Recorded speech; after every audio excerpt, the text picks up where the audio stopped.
I never thought a single knock at the door could end a marriage. If that line caught your breath for a second, then trust me, you'll want to stay till the very end. This isn't just another love story. It's a story about trust, heartbreak, and how sometimes, love demands the kind of strength we don't even know we have. So before we dive in, hit that like button and subscribe. You don't want to miss stories that touch your heart and remind you what love truly means. The story begins on a quiet Friday evening in Seattle. Emily was standing in the kitchen, stirring pasta sauce, the aroma of garlic filling the room. Her husband, Ryan, was humming softly while scrolling through his phone on the couch. They had been married for 3 years, comfortable, steady, and still very much in love, or so Emily thought. Then came the message. A single ping on her phone that froze her fingers mid-stir. "Hey I just lost my place. Any chance I could crash at yours for a few days? Just until I find something." It was Alex. Her ex. The breakup had been years ago, long before Ryan entered her life, but some part of her never deleted Alex's number, perhaps out of nostalgia, or guilt, or maybe because closure had never truly happened. Emily hesitated for a long time before showing the message to Ryan. "He doesn't have anyone here," she explained softly. "It's just a few days. I can't let him sleep on the street." Ryan stared at her for a long moment. His jaw tightened. "You want your ex to stay here?" "It's not like that," she insisted. "I just want to help." After a pause that felt like forever, Ryan sighed and nodded. "All right," he said quietly. "If that's what you really want." The next evening, the knock came. Alex looked exactly how Emily remembered, charming, tired, and just a little broken. He smiled awkwardly, holding a duffel bag. "Hey, Em." Ryan stepped forward, extended his hand. "Ryan. Emily's husband." "Right," Alex said, shaking it. "Thanks for letting me stay, man. The first night was fine. Awkward, but fine." Alex stayed in the guest room. Emily and Ryan went about their usual routines. But by the second day, Ryan's quietness grew heavier.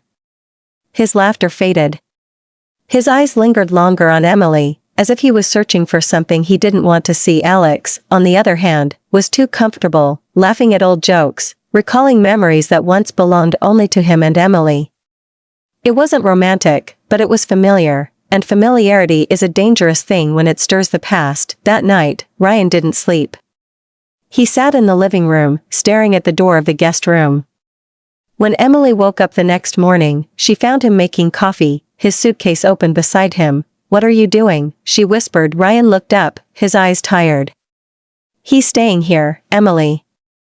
"But I can't." Her heart dropped. "Ryan, no. Don't do this." "You said." "I said yes because I trust you," he interrupted softly. "But now I realize I don't trust him. And maybe, I don't trust what this means for us." She tried to reach for him, but he stepped back. "You let him in, Em. You didn't just open the door for him, you reopened something between you two. I can feel it, even if you can't." Tears filled her eyes. "It's not like that. I swear." He smiled sadly. "Maybe not. But you can't invite the past to live with you and expect the present to stay." With that, Ryan lifted his bag, gave her one last look, and walked out. The silence that followed was unbearable. Alex, realizing what happened, tried to apologize, but Emily couldn't even look at him.